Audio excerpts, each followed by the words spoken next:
Olá a todos, eu sou o Robson da FloatD e hoje eu vou apresentar esse webinar sobre inundações costeiras e junto dela eu também vou apresentar o conceito de inundações compostas. Basicamente, uma parcela considerável da população vive nessas áreas costeiras aí muito baixas, né, próxima do nível do mar, né? Essas comunidades, né, essa população, elas correm um alto risco de inundações devido a tempestades, furacões, marés altas, elevação do nível do mar, extremos de precipitação, vazão, entre outros, né? Então, a intenção desse webinar aqui hoje é discutir o quão complexo é esse fenômeno e quão não linear é a interação entre essas diversas variáveis. E por fim, eu vou apresentar então um exemplo, ou exemplos de como o FloatD pode ser usado para a gente fazer essa modelagem de inundações costeiras e compostas, né? Caso alguém queira entrar em contato comigo depois, perguntar alguma coisa, o meu e-mail está aqui nesse primeiro slide como robson@flow-2d.com. Esse webinar ele vai ser então carregado, né, no YouTube em português da Flow2D e qualquer coisa vocês podem me achar também pelo LinkedIn para a gente trocar uma ideia. Então, antes de começar o webinar propriamente dito, eu quero deixar claro algumas definições, né, que às vezes elas são bem comuns, né, mas é interessante a gente debater elas em mais detalhes, né. Então, quando eu falar nesse webinar hoje, elevação do nível do mar, né? A gente sabe, né, que ela é causada principalmente por dois fatores que são relacionados às mudanças climáticas que a gente vem enfrentando aí nos últimos anos, né? O primeiro fator, que ele é o fator mais conhecido aí, debatido, é a adição de água, né, no oceano, proveniente do derretimento das camadas de gelo e das geleiras nos polos, né? Porém, um outro fator que não é tão exposto, vamos dizer assim, é que essa água que vai esquentar devido ao aquecimento global e mudanças climáticas, ela também vai expandir. Então, a expansão da água do mar, à medida que aquece devido às mudanças climáticas, também é um fator que influencia diretamente na elevação do nível do mar, né? Aqui eu trago para vocês um gráficozinho da NOAA que foi adaptado por Switch, entre outros, né, de 2022, basicamente os próximos 80 anos, 75 anos aqui, que a gente vai ter de cenários de elevação do nível do mar, né? Então aqui a gente tem um cenário considerando uma baixa elevação do nível do mar, que é esperada para em torno de 2100, em torno de um pé, né, que seria em torno de 30 centímetros, né, para quem é mais familiarizado com o sistema internacional. E se a gente pegar um cenário de alta elevação do nível do mar, vai chegar próximo de 7 pés, né, que seria em torno de 2 metros alguma coisinha, né. E essa informação aqui ela é muito importante, porque vocês vão ver no decorrer dessa apresentação aqui, que a gente, com a modelagem precisa, a gente consegue criar cenários, né? E esses cenários, eles podem ser utilizados para a gente ver a variação, né, de elevação do nível do mar, com outras variáveis junto, né, para a gente poder tomar a melhor decisão, baseado na nossa modelagem, né? O segundo conceito que eu quero debater aqui com vocês é a maré de tempestade, né? Que é storm surge, né? Ela acontece quando a gente tem um sistema de baixa pressão atuando perto da costa, né? Um furacão ou até mesmo um ciclone, algo do tipo, né? Que pode levar a um aumento da maré, né? Que não é a maré astronômica prevista, né? Então, a maré de tempestade, ela é um aumento anormal do nível da água gerado por uma tempestade, um ciclone, um furacão, acima dessa maré astronômica já prevista, né? A maré astronômica seria a maré causada pelo Sol ou pela Lua, né? Que tem aquela variação diária, né? Então, basicamente, nessa imagem aqui, a gente tem o nível médio do mar, né? Aqui seria 2 pés a mais, então seria uma maré alta, né? E aí, então, a gente tem uma maré de tempestade. né, que seria mais 17 pés, por exemplo, aqui nessa imagem, né, que então pode acabar entrando aí nas comunidades costeiras, né? Isso aqui seria um cenário hoje, né, com o nível médio do mar de hoje, e aí vocês adicionam então, né, o aumento do nível do mar, né? Então aí já são dois fatores, dois fenômenos acontecendo simultaneamente, né? Por isso que a gente fala de inundações compostas, né? Isso eu vou debater no próximo slide aqui para vocês explicar bem como é que funciona, mas só para vocês já terem uma ideia, né? Inundações incômodas também, né? Eu vou falar um pouco sobre isso, né? Que são aquelas inundações que elas não são tão altas, são baixos níveis de inundações e elas não representam nenhuma ameaça assim que seja significativa à segurança pública e também não causam danos, grandes danos materiais, né, vamos dizer assim, mas elas acabam por interromper algumas atividades rotineiras do dia a dia, né, colocando pressão nos sistemas de infra, né, como estrada, sistema de drenagem, etc, né? E também essas inundações aí, elas podem causar pequenos danos materiais, né? Que basicamente aí essa imagenzinha que eu coloco aí, é um cara que tem que tirar o sapato para atravessar a rua, né? Então, é uma inundação realmente incômoda, que tem uma frequenciazinha um pouco maior, mas não apresenta grandes danos materiais, né? A perda de capacidade da drenagem pluvial também, né, é algo que acontece quando a gente tem uma elevação da maré, seja por tempestade ou seja uma maré mais elevada, né, que como o sistema de drenagem ele escoa por gravidade, se ele tem um pouco de água aqui dentro, acaba tendo uma capacidade de escoamento reduzida, né. E claro que se essa maré aqui, eu, por exemplo, subir alto e tiver uma boca de lobo, uma caixa de inspeção, algo assim, mais a montante, isso pode jorrar de dentro para fora, né? No caso, eu digo, pode vir de fora para dentro, desculpa, né? De fora da cidade ou da comunidade ou da região para dentro por meio das bocas de lobo ou do sistema de drenagem, né? Também a erosão de praias também é muito comum, né? Aqui no Brasil a gente vê algumas praias que estão sofrendo com isso. Eu acho que Praia dos Ingleses, em Florianópolis, que eu não, se eu não estou enganado, também perdeu bastante da sua faixa de areia, né? Eu acho que Balneário Camboriú também andaram refazendo a faixa de areia também, então essa erosão aí das praias também é um risco que é causado pelas inundações costeiras, né? E também tsunami, né? Que tsunami, assim, vamos dizer, a definição seria, né, ondas de grande energia que são geradas por abalos sísmicos, né? Isso aqui é uma imagem de Fukushima, né?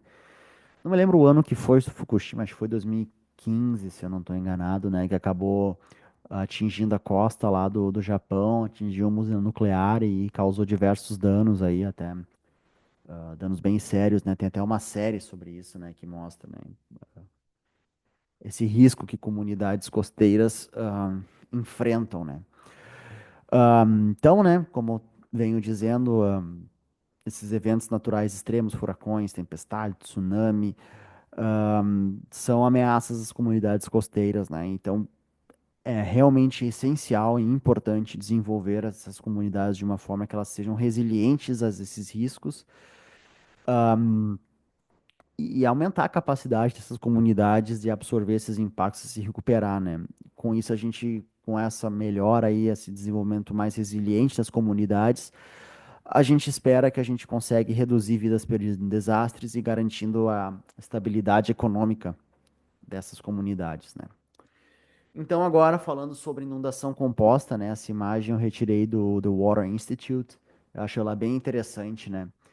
Que a inundação composta ela é um fenômeno no qual duas ou mais fontes de inundação, ocorre simultaneamente, então ao mesmo tempo, ou subsequentemente, logo depois, em um curto período de tempo, né? Essa interação ela é bem não linear, né? Muito devido às características urbanas que a gente tem em regiões costeiras, né? E ela requer o uso de modelos numéricos avançados e precisos para a gente conseguir quantificar o impacto de cada um desses fenômenos, né? Então, aqui na imagem, uma imagem que eu acho muito interessante, né? Que a gente tem aqui, então, o A, né? Que seria uma maré de tempestade, mais algumas ondas causadas por ventos, né? Que podem ser causadas por ciclones, furacões, etc. E normalmente ela aconteceria somente nessa linha azul clara aqui. Porém, a gente está acontecendo ao mesmo tempo, ou num curto período de tempo, a gente tem uma precipitação, mais uma lag que vem de uma bacia ou que vem a montante, né? Que seria essa linha azul aqui, se só acontecesse isso, né? Porém, como ambas estão acontecendo ao mesmo tempo, a gente tem uma inundação composta combinando os efeitos de A, que seria a maré de tempestade, mais essa chuva-vazão aqui que vem de montante, né? Que então causaria essa inundação muito mais intensa do que caso fosse somente um desses outros dois fenômenos aqui, né? Então, assim, um evento de inundação composta é uma inundação que ela é causada, então, pela interação do oceano, A, a atmosfera e as bacias hidrográficas, né? E esses efeitos combinados, né, a gente vê nos últimos anos, né, que são o que causa os níveis mais altos de inundação em áreas costeiras, né. E a mais comum, então, é, de fato, né, uma combinação de um furacão, né, que causa maré de tempestade juntamente com uma inundação fluvial, né. Isso acaba, então, produzindo inundações que são mais longas em duração e mais disseminadas que o previsto, né? Então, geralmente afeta severamente áreas costeiras que são baixas e densamente povoadas, né? Então, aqui um exemplozinho também que vocês podem ver, né? A destruição causada na Florida Keys, né? Para quem não sabe, são algumas ilhas que ficam ao sul da Flórida, né? A Flórida fica ao leste dos Estados Unidos, ali, né? Bem ao leste, ao sul. E tem uma sequência de ilhas que são ligadas por pontes ali, são bem bonitas, né? Mas que vão sofrer muito essa região aí devido aos impactos de furacões, né, juntamente com a elevação do nível do mar, resultando em perdas de vidas, danos materiais, falha na infraestrutura e uma piora na qualidade da água que essas comunidades usufruem, né. Ainda sobre nesse contexto, né, as cidades costeiras, as comunidades costeiras, elas estão cada vez mais alagando em dias que não tem maré ou com pouco vento, né?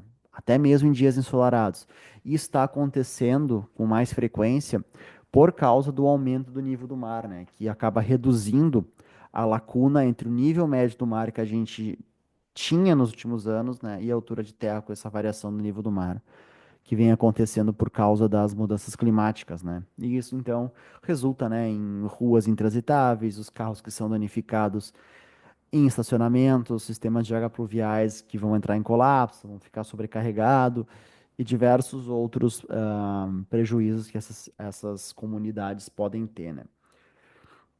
Então, o pior cenário quando a gente está modelando alguma inundação costeira ou uma inundação composta seria quando a maré de tempestade, né, coincide com uma maré alta mais uma elevação prevista no nível do mar devido a mudanças climáticas, né? Então, vocês podem ver aqui que essa região aqui ficou completamente alagado, as ruas também, casas de provavelmente alto nível aqui, né? Quase 3 andares, né? Totalmente alagada, um dano muito grande à população que vive nessa região, né? Então a gente tem que ter essa compreensão bem clara de inundações compostas para a gente conseguir fornecer estimativas de risco e de inundações mais precisas, né? Com isso, a gente também consegue criar planos de preparação e de mitigação de inundações, com base nessas modelagens, é claro, que vão reduzir, né, o custo de resposta e também de recuperação desses desastres, né? Mostrando então a necessidade que se tem de simular todos esses processos que estão envolvidos nas inundações compostas, todos eles juntos, né? Então, o que que a modelagem nos ajuda, né? Ela nos ajuda a abordar alguns problemas, né? Então, aqui na esquerda vocês podem ver que a gente tem um. Eu vou mostrar com mais detalhes, então não vou perder muito tempo falando sobre essa imagem aqui, mas isso aqui é um resultado de uma modelagem do Flow2D, né? No subdomínio 3, que eu vou explicar para vocês logo mais, né? Considerando um evento de 100 anos, mais um sea level rise, né? Uma elevação do nível do mar médio para o ano de 2060, né? Então, seria aqui os resultados que a gente tem, né? O Flow2D, ele combina então, né? E é realmente necessário a gente ter para uma modelagem de inundação em áreas costeiras, características urbanas detalhadas, como edifícios, rodovias, estruturas hidráulicas, sistema de drenagem, uma boa estimativa da precipitação e do escoamento, que eles sejam espacialmente variáveis, né, e temporalmente variáveis também, a maré de tempestade, infiltrações, flutuações de águas subterrâneas e elevação do nível do mar, né? Então, todos esses fatores são primordiais para uma boa modelagem costeira, né? Aqui eu coloquei algumas perguntas que podem ser respondidas por meio de uma modelagem precisa, né?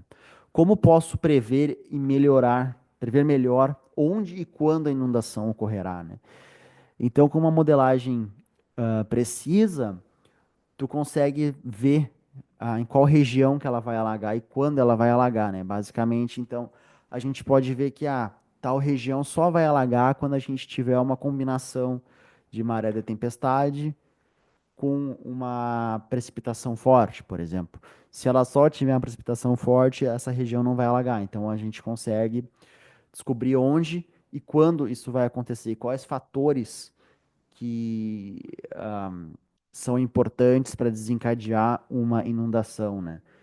Então ali já entra na minha segunda pergunta, que é quais fatores podem causar inundação numa área, né? Então, é a maré de tempestade, é só a maré alta, é a precipitação, então a gente já consegue ter uma melhor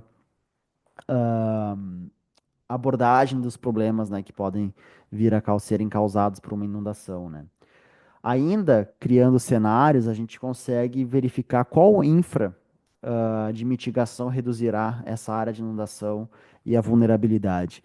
Seria reparando ou replantando, vamos dizer assim, a vegetação costeira? Seria um canal? Seria uma melhora no sistema de drenagem? Tudo isso a gente consegue modificar e avaliar o impacto que vai ter, né, na simulação, né? E como posso definir gatilhos para ações de emergências, né? O que que precisa saber? Se tal nível de tal canal bater tal nível, a gente vai entrar numa situação de emergência, quais as rotas de escape, tudo isso a gente consegue, então, estimar por meio de uma boa modelagem, né, 2D. E quais são os pontos chaves para uma previsão precisa da inundação, né? A gente tem que saber o volume de inundação, quanto está chegando nessa área, seja por precipitação, seja por meio de um canal. A conservação desse volume ele tem que ser muito boa, né? E o Flow2D ele é um modelo que tem uma conservação de volume muito boa. A gente precisa saber a topografia, né? Principalmente áreas costeiras, nas quais elas são uma topografia muito não acentuada, vamos dizer assim, né? Muito plana, né? Então a gente tem que ter uma boa topografia. A rugosidade, a gente também tem que ter uma boa estimativa da rugosidade, porque geralmente a gente vai ter áreas onde tem areia, onde tem algum manguezal com um número de Mene mais alto, uma área urbana também com um número de Mene mais baixo, né? Então a gente tem que ter uma boa estimativa disso, né? Porque eu já venho falando, né, os detalhes de modelagem, a gente tem que ter estimativa dos edifícios, onde não vai ter escoamento, né? As ruas também, que geralmente ruas são elevadas, elas podem funcionar também como diques. Os próprios diques e bermas, canais, então todos esses elementos têm que ser adicionados à modelagem. Acúmulo de sedimentos também é importante, que podem reduzir a capacidade hidráulica do sistema de drenagem, né? Então, assim, no geral, a gente tem que ter esse conhecimento sobre as características da bacia de drenagem, né? Umidade do solo. Claro, aqui no Brasil não muito, mas camada de neve muitas vezes é necessário também, o degelo da neve, cobertura vegetal, a quantidade de terra impermeável e permeável. Todos esses pontos são extremamente importantes para a gente prever o quão extensa e prejudicial uma inundação pode vir a ser, né? Principais características do modelo para inundações costeiras, né? Então aqui também outra imagem, né, para o mesmo evento de 100 anos com uma elevação do nível do mar média para 2060, né? Também logo vou falar em detalhes. Então a gente tem que ter uma tecnologia que auxilie a gente na digitalização de áreas urbanas para a gente conseguir criar os mapas, avaliações de risco, perigo de inundação e a modelagem hidrodinâmica 2D, né? Só assim a gente consegue identificar áreas de risco e priorizar investimentos em áreas que vão sofrer mais, né? A gente também precisa um modelo que seja hidrológico e hidráulico, né? Combinado, não só primeiro o modelo hidrológico, depois eles têm que funcionar de forma junta, né? Para a gente conseguir estimar a chuva, o escoamento e o roteamento dessa inundação na nossa malha 2D. E também nosso modelo tem que ser capaz de simular inundações urbanas em alta resolução e com detalhes ilimitados, né? Incluindo o sistema de drenagem, né? Então, o escoamento ele tem que ser 2D, não confinado e sem condições de contorno, né? Então a gente não consegue simular uma área costeira como se fosse um canal, por exemplo. Não, tem que ser um modelo 2D altamente detalhado, né? Com fluxo não confinado, né? Os canais, a gente pode colocar canais, né? Que seriam essas partes 1D. Eu vou mostrar para vocês, seriam partes 1D. E esses canais têm que ter seções transversais naturais ou trapezoidais. A precipitação ela tem que ser variável, tanto no espaço quanto no tempo, né? Geralmente a maioria dos modelos aí tem uma variação da precipitação no tempo, né? Que seria a posição do pico, né? Etc, etc. Mas também é interessante a gente ter essa variação espacial, né? O Float ele permite que, não tanto nesse caso de inundações costeiras, mas se a gente tem uma grande bacia hidrográfica, a gente pode verificar se a tempestade cai só na parte mais amontante, se cai só na parte mais ajusante, a gente consegue ter essa verificação aí da resposta, né? Dados da infiltração também, né, que englobam solo, uso, ocupação, etc. O estágio temporal também o nível, né, da maré ou tempestade, maré, tempestade, elevação do nível do mar também como condição de contorno ajusante também é muito importante, né? Aqui também vocês já podem ver esse aqui é o subdomínio 1, né, que foi feito lá em Naples, na Flórida. Eu vou falar em detalhes de cada uma das estruturas que a gente colocou aqui mais adiante, tá? Mas é importante ter em mente que a gente tem que ter uma modelagem precisa dos edifícios, o escoamento de ruas, diques, muros de contenção e aterro, inclusive simulação de rompimento de aterros, de diques também é algo muito importante de se analisar numa modelagem desse tipo, né? Se a gente tem alguma estrutura que protege a população, o que que aconteceria se essa estrutura viesse a falhar, né? Qual é que seria o impacto disso também é muito importante. As estruturas hidráulicas, como pontes, bueiros, vertedouros, entre outros. O sistema de drenagem, né? Como ele funciona, se vai ter manhole blow-off, né? Que seria quando o nosso posto de visita, o nosso bueiro, ele acaba rompendo, né? Acaba a tampa sendo deslocada e o impacto do nível nas águas subterrâneas, né? Então aqui, trazendo um pouco da variação espacial que a gente tem, né? Do uso e ocupação do solo, né? O land use, aqui vocês podem ver que é uma área mais urbana e aqui a gente acaba chegando numa área que é mais não urbanizada, vamos dizer assim, né? Aqui a gente tem a classificação do solo também, né? Que é muito importante para a gente calcular a infiltração, né? Espacialmente variado também. E a gente também tem aqui os valores de Manning, né? Que vocês podem ver que eles são mais baixos aqui na área urbana, né? Porque o escoamento ele é facilitado. E aqui nessa região onde a gente tem um pouco de manguezal aqui, ele é mais alto, né? Então ele acaba retardando um pouco o escoamento, né?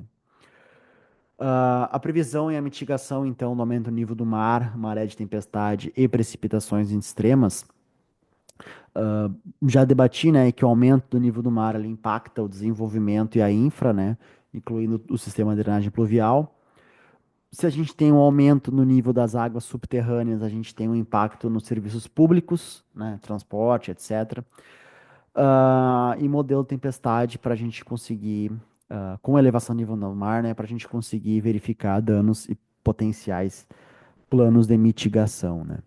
Então, nessas áreas costeiras baixas, o que mais controla a área inundada é o volume de enchente, né? Por isso que eu falei que a conservação do volume, o volume total da precipitação, mais o que entra no nosso domínio, é de extrema importância, porque a gente tem um fluxo não confinado, juntamente com uma topografia muito plana, somada a isso um escoamento complexo que tem interferência direta com as estruturas urbanas, né?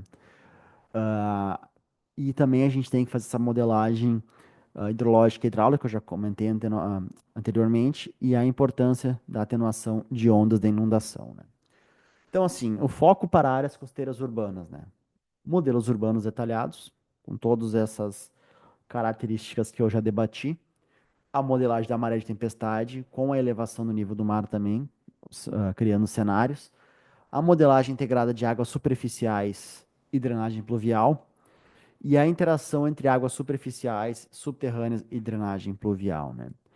Uma pergunta que me fazem muito é: preciso modelar o sistema de drenagem? O sistema de drenagem pluvial, ele tem um papel que é significativo no gerenciamento de danos causados por inundações, principalmente em cidades costeiras, porque eles reduzem a quantidade de água parada, né? Basicamente, a gente tem aquela área inundada e eles ajudam a escoar aquela área, né, para outra região, né? A gente sempre diz que ele deve ser incluído, mas ele realmente tem um papel mais importante para eventos com baixo período de retorno, né?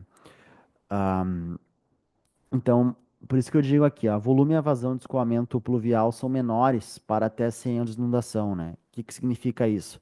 Se a gente tem um evento de 100 anos de inundação, o volume superficial é muito superior ao volume que o sistema de drenagem está carregando. Então, ele acaba não tendo tanta importância. Porém, para eventos de até 10 anos de retorno, o sistema de drenagem ele tem um papel muito importante, né? Então, ah, esse entendimento aqui é realmente importante, né? Mas ele é sempre muito válido de ser modelado para o projeto de drenagem pluvial, né? Ele integra o escoamento de ruas, né, das sarjetas com as bocas de lobos, canais também. Vou mostrar para vocês que muitos sisteminhas, pequenos sistemas de drenagem acabam descarregando em canais, né? Então, é realmente muito importante, tem esse impacto importante. E dentro do Flow 2D a gente pode verificar o impacto dele, né, ativando ou não ativando. Isso é muito interessante dentro do Flow 2D, a possibilidade de desativar ou ativar um componente e ver o seu impacto, né? Então aqui eu vou trazer um exemplo de projetos, que isso aqui é em Naples, na Flórida. A gente tem então essa simulação pelo Flow 2D, né? O Flow 2D é um modelo para áreas urbanas que avalia seus riscos e perigos, né? Considerando precipitação, infiltração, maré de tempestade, edifícios, ruas, diques, canais, falhas em bueiros, sistema de drenagem. É um modelo realmente muito completo e complexo também. E ele tem o objetivo final aqui nesse nosso projeto de ser um modelo urbano detalhado que possa nos ajudar a avaliar diferentes alternativas de mitigação, desculpa, de mitigação de riscos, né? Então aqui a gente tem o domínio um, 2, 3 e 4. Esses dois domínios são extremamente urbanos. Esse aqui é um intermediário, esse aqui é basicamente não urbanizado, né?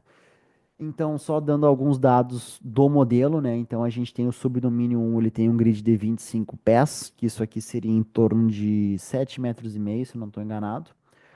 O domínio 2 também.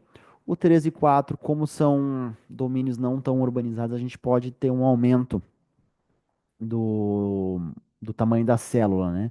Então, aqui somando em torno de 3 milhões, em torno de 5 milhões, 6 milhões de células aqui que a gente tem ah, nesse modelo, né, com 4 subdomínios, né? Algumas características da drenagem pluvial também, vocês podem ver que o subdomínio 4 não tem nenhum sistema de drenagem, né? Então, um, 2, 3.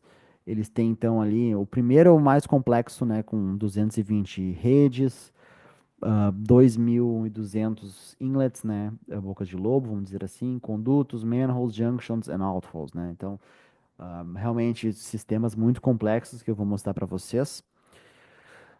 E as características urbanas, então, precipitação espacialmente variável, volume de tempestade e elevação do nível do mar, hidrogramas de entrada montante por causa dos canais, já vou mostrar para vocês. As perdas que a gente teve por infiltração foram espacialmente variáveis, utilizando o método de Greenamp, né, que é sensível à intensidade da precipitação. A gente sempre recomenda nossos usuários a utilizar o método The Green Empt, que é um método muito bom. O armazenamento da superfície urbana, né, por meio que pode ser feito por meio da TOL, né, um parâmetro do Flow2D que pode simular Low Impact Development, né, que seria desenvolvimento de estruturas de desenvolvimento de baixo impacto, né, as famosas LEED. Escoamento de edifícios, uso do solo, cobertura vegetal, condições do solo, tudo isso é agregado ao nosso modelo, né? Todos os edifícios, 76 mil, quase 77 mil ARFs, né? ARFs seriam Area Reduction Factor, seria um fator de redução de área. Isso não significa necessariamente que a gente tem 77 mil edifícios. Na verdade, isso aí seriam as células que são totalmente ou parcialmente bloqueadas por algum edifício. Eu vou mostrar para vocês também como é que o modelo usa isso. A gente tem mais de 700 estruturas hidráulicas e quatro canais principais e estruturas de controle de maré. Então aqui basicamente é um pedacinho do nosso subdomínio 1, né, que eu vou mostrar para vocês. Então aqui vamos começar uma malha 2D. Vocês podem ver que aqui já não é nosso domínio, né? Então ele começa aqui assim, para cá. Então, ó, realmente bem pequenininha a célula, né? Se vocês mal conseguem ver o grid. A gente tem então esses polígonos roxos aqui, vamos dizer, né? Eles são aqui, por exemplo, deve ser um shopping center, alguma coisa do tipo, algumas casas, algumas empresas, né? Tudo isso é bloqueado o escoamento nessas áreas, né? Pelo modelo, né? A gente também vê um canal aqui, um canal 1D, que ele começa aqui com um hidrograma de entrada, né? E ele é propagado e descarrega nessa malha 2D, né? Essa malha 2D aqui. Então pode ver que é um canal construído, né? Até aqui é que descarrega, né?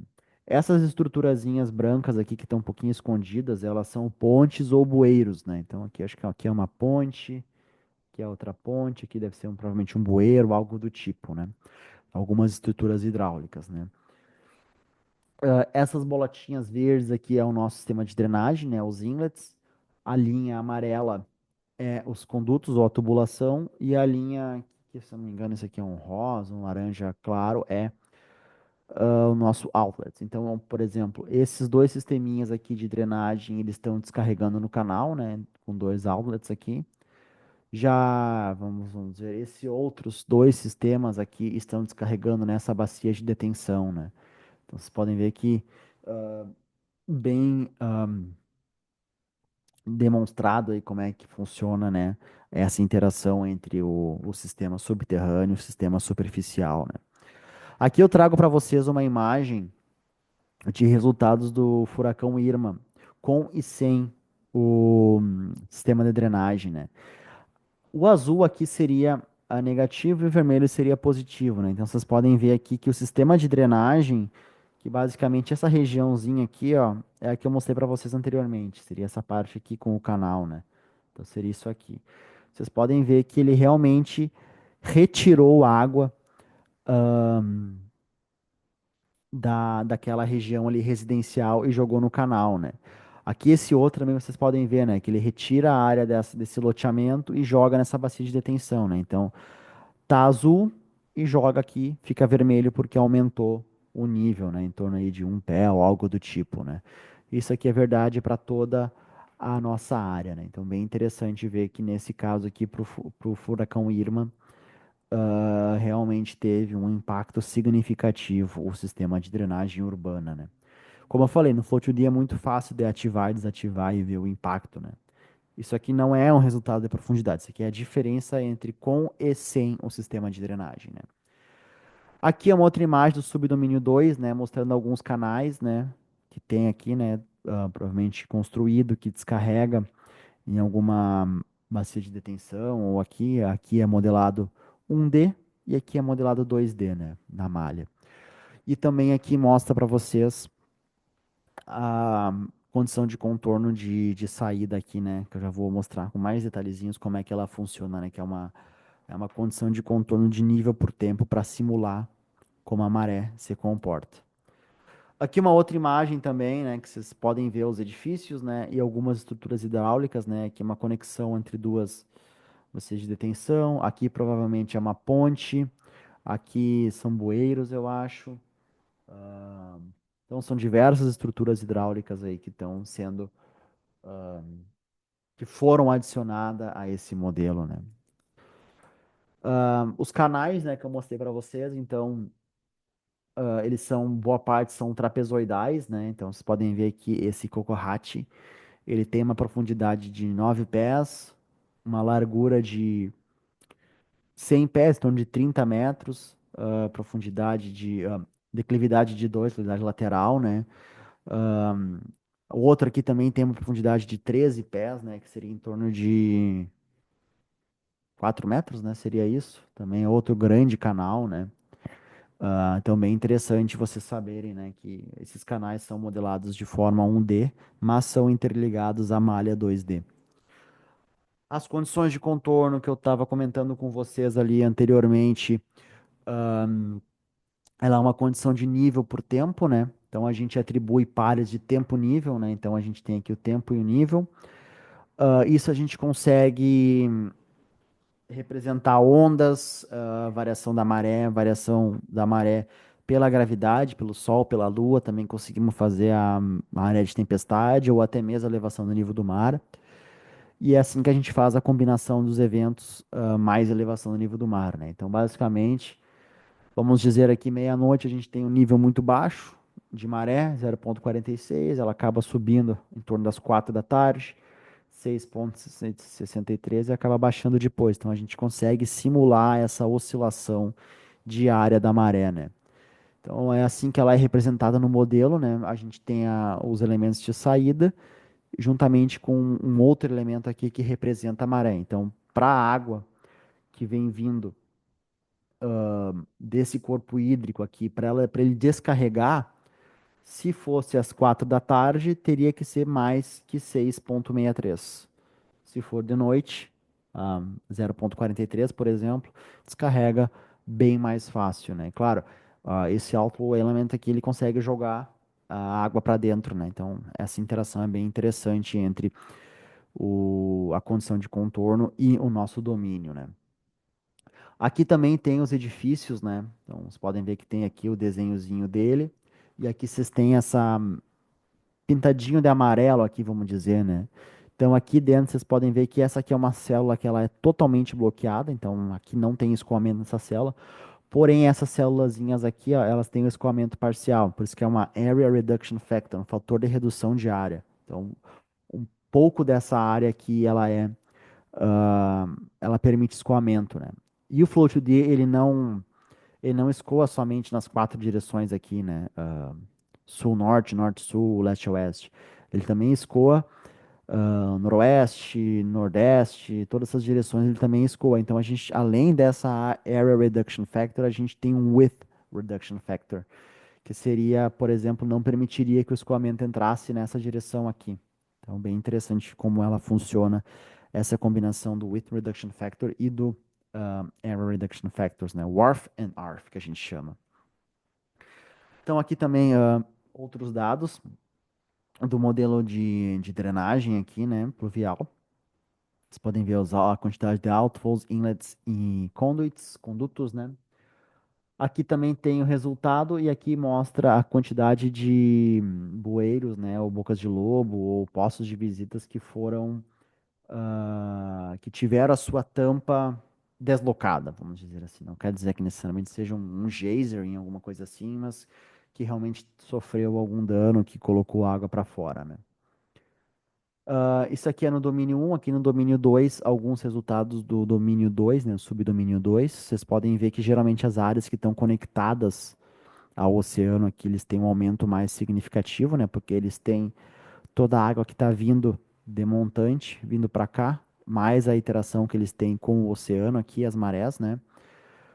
O aeroporto aqui, um detalhe, vocês podem ver que a pista do aeroporto aqui não alagou a pista, mas boa parte aqui em volta está alagado, né? Vocês podem ver aqui também alguns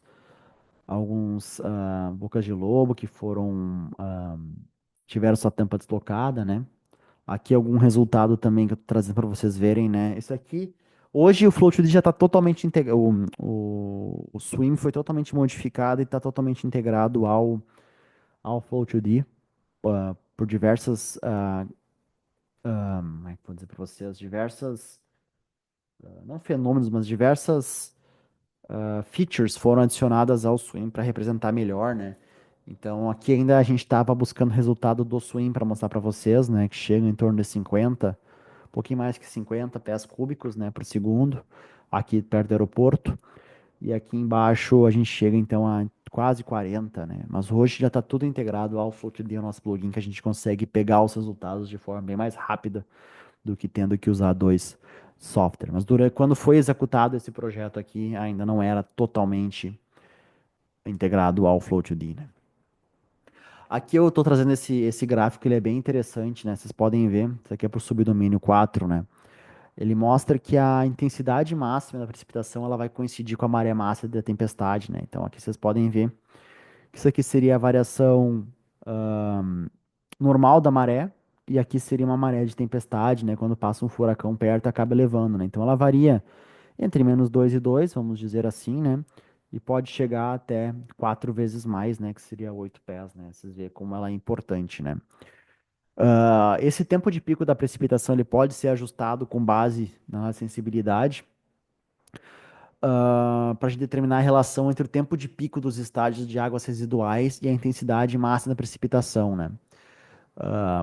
Os estudos mostram, né, de fato, que os estágios de águas residuais têm seu valor máximo quando os estágios de águas residuais, intensidade máxima de precipitação, ocorrem dentro de algumas horas um do outro, né? E essa condição aqui que foi ajustada para coincidir, né, a maré de tempestade com a intensidade máxima da precipitação foi crítico para a gente conseguir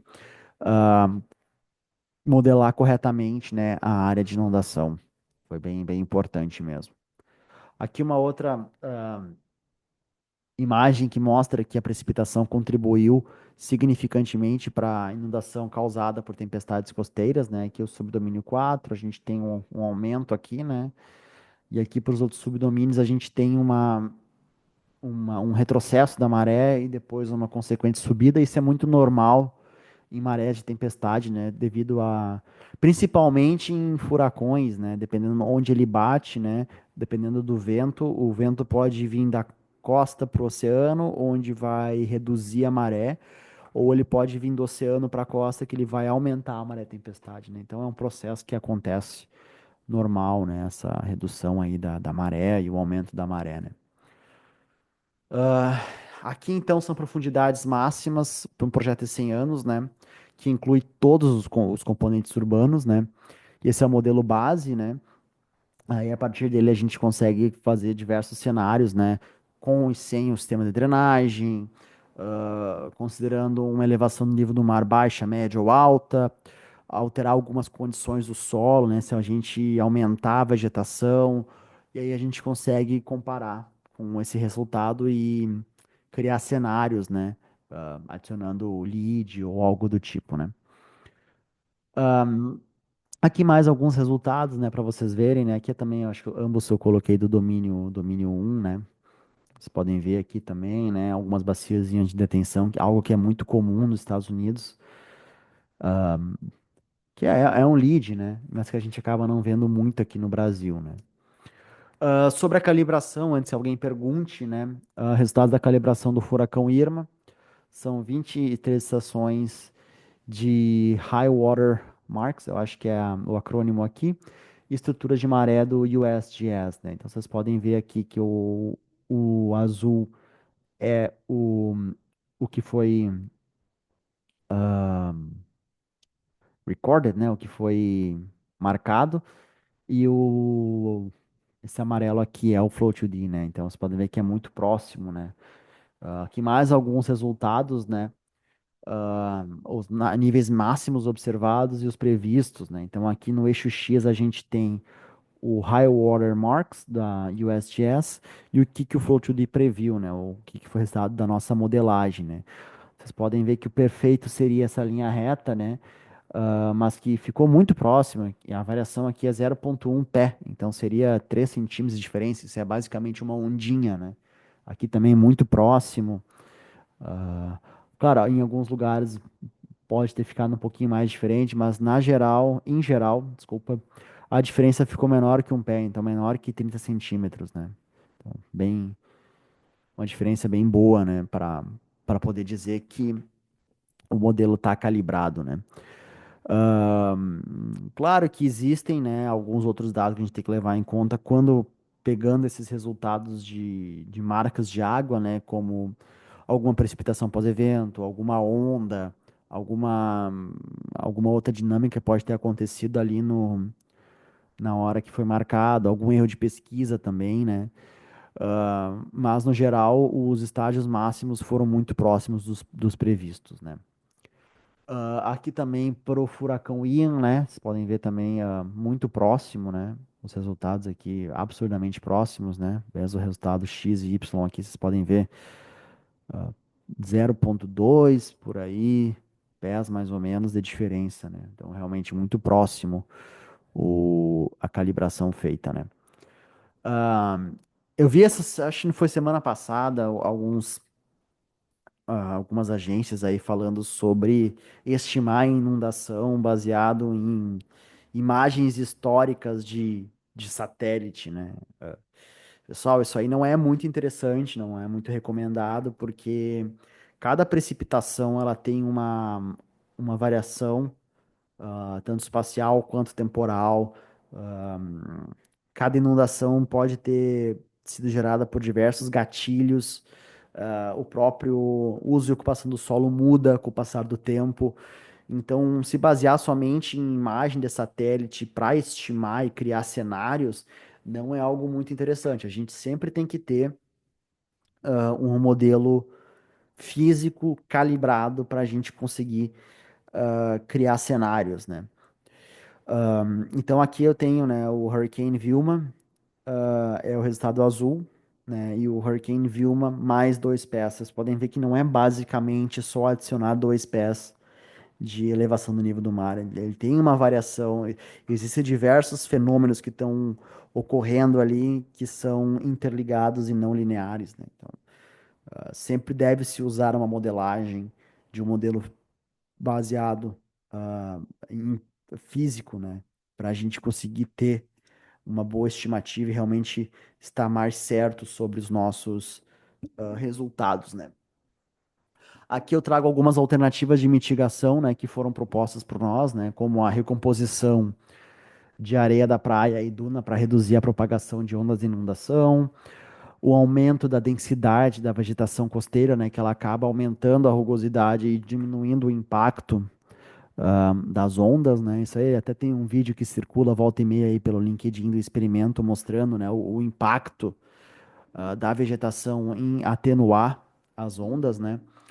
Ah, Planos para restaurar os manguezais, né, mangroves, elevação dos edifícios para o novo desenvolvimento do litoral, né? Então realmente fazer estruturas que sejam mais altas, prioritariamente as próximas da costa, né? E também elevar as rotas de proteção em rotas de acesso de emergência e instalações de emergência, né? Só abrindo um paralelo aqui com Porto Alegre, né, para o pessoal que mora ali em Porto Alegre, ou que ficou sabendo das enchentes do ano passado, tiveram que abrir um corredor humanitário porque não tinham, né, ahm, rotas elevadas, né, que considerassem inundações, né? Então, essa elevação e proteção de rotas de acesso e emergência são realmente muito importantes e elas podem ser descobertas ou a gente pode descobrir onde ela vai ser impactada baseado em resultados de modelagem, né? Outras alternativas também remover instalações de emergências críticas como hospitais, aeroportos, né? Botar eles realmente em lugares que são mais protegidos, usar técnicas de proteção contra inundações, né? Em algumas cidades aí, muros com portas, etc, etc. Novas regulamentações com base em incentivos, né? Por exemplo, dificultar ou aumentar algum tipo de imposto com pessoas que moram em áreas que vão ser ah, afetadas, né? Até você estava comentando esse tempo entre nós aqui que existem regiões nos Estados Unidos que tu é obrigado a ter seguro. para te construir em algum lugar, né? Tu não pode construir em determinadas áreas sem ter um seguro, né? Então, bem interessante, né? Ter essas regulamentações que alguns países estão utilizando para evitar danos de inundações, né?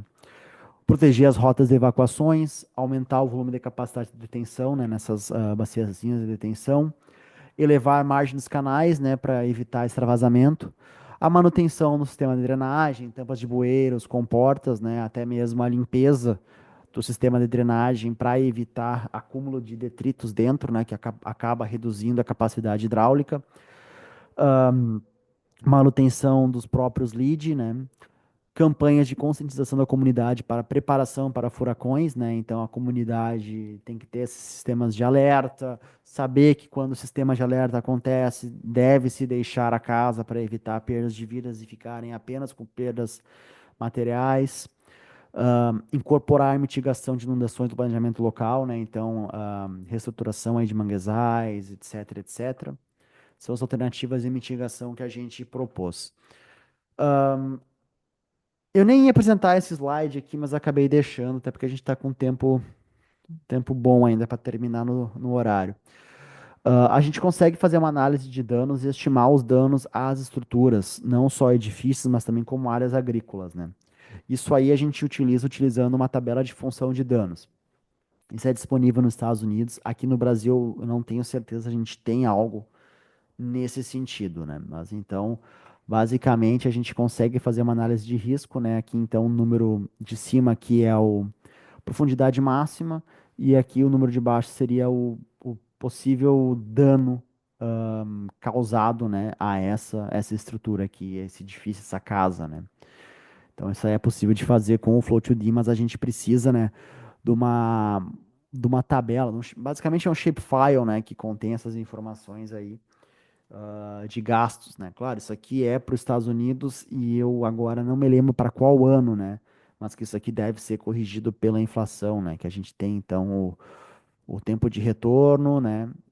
E aí as estruturas, os valores, etc, né? Danos por inundação em dólar para profundidades maiores que 0,5 pés, né? Mapeamento de risco também é algo que a gente consegue fazer utilizando o Flow2D, né? Isso está no Mapper, mas a gente já está no MapCrafter para aqueles que já são familiarizados com o nosso set de plugins. Basicamente, a gente consegue verificar se o risco ele é vermelho, alto, médio ou baixo, né? Vermelho, laranja e amarelo. Basicamente, o vermelho é que as pessoas, tanto dentro quanto fora das suas casas estão em perigo e as casas ou edifícios estão com chance de ser demolidas. O laranja é as pessoas estão em perigo fora das estruturas, mas as estruturas podem sofrer algum dano, né, dependendo do tipo de material. E o dano mais baixo é as pessoas podem não tem dano fora das estruturas, né, mas os edifícios podem sofrer alguns danozinhos pequenos, né, ou alguma sedimentação, né. Isso aqui é bem interessante vocês saberem que isso aqui é uma relação entre a profundidade máxima e a velocidade máxima, né. E geralmente esses dois dados não acontecem ao mesmo tempo, né, mas eles têm que ser calculados, né. Aqui também é um mapeamento de risco para tsunami. Vocês podem ver então vermelho aqui, realmente as pessoas dentro e fora dessas casas estão em risco. E aqui nessa região, após esse canalzinho aqui, a gente já consegue ter um risco um pouquinho menor, né? Falando um pouquinho de técnicas LEED, né? Que é uma abordagem abrangente, né? De planejamento do uso do solo e projeto de engenharia para a gente manter ou aprimorar o regime hidrológico, pré-desenvolvimento de um escoamento de bacia urbana, né? Então a gente tem aí diversas técnicas, né, que podem ser usadas em desenvolvimento tanto residencial, comercial de transporte, né, como biorretenção, pavimentos permeáveis, armazenamento de retenção, valas, amortecedores, faixas vegetadas, armazenamento de calçadas, telhados verdes, cisternas, são diversas técnicas que a gente tem, né? Redução da superfície impermeável, desconexão da drenagem, muito importante, né, esse aqui, né? Emendas de solo permeável, preservação de árvores, né? Então, basicamente, controlar. essas águas pluviais onde elas são geradas, né? Isso vai acabar, vai resultar numa atenuação da onda de cheia, né? Os benefícios, então, né, como eu falei, atenuação das ondas de inundação, a gente vai reduzir ou pelo menos minimizar o transbordamento da drenagem pluvial. A gente vai eliminar alguns pontos problemáticos da drenagem pluvial, aprimorar a infiltração, né? Com isso também melhorar a qualidade da água, né? E abordagem de sistema total para implementação de lead, né? Então, isso é algo que pode ser implementado no Flow2D, utilizando o valor de tolerance, e esse valor é espacialmente variável. Você pode colocar em tal célula, tu quer dizer que essa quantidade de água X vai ficar dentro daquela célula, né? Como se fosse uma cisterna ou algo do tipo, né? Então, com relação à adaptação, resiliência das comunidades, né? Essas comunidades costeiras, elas precisam de melhores informações, né? Para ter um bom planejamento com antecedência, utilizando os recursos e dados disponíveis, né?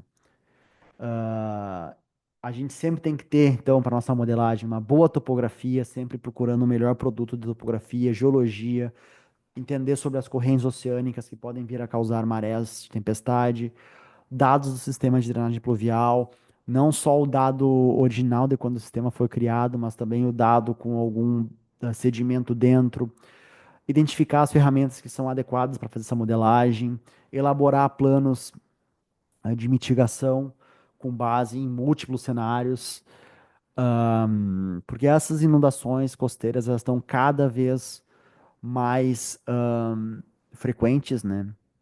E a intersecção da vulnerabilidade e perigos costeiros, ele produz um risco que é inaceitável para as comunidades costeiras, que exige, então, esse uso de ferramentas abrangentes que auxiliam no projeto e também avaliam medidas de proteção para reduzir o risco de inundação, né?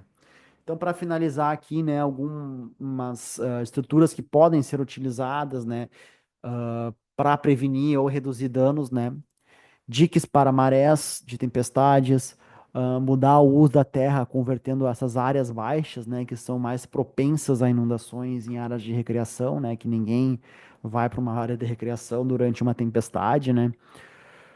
Avaliar alternativas para controlar descargas na infraestrutura de drenagem e estabelecer, então, muito importante, o que agora aqui, eu sou aqui do Rio Grande do Sul, esses alertas que a gente está recebendo também quando vai ter alguma Well, bem, ultimamente é só onda de calor que a gente está tendo agora aqui, né?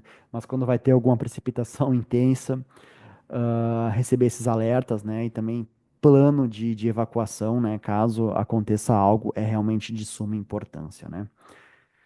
Então, com isso, eu termino esse webinar. Se vocês tiverem algumas perguntas, eu vou ficar muito feliz de responder. Vou parar de gravar aqui.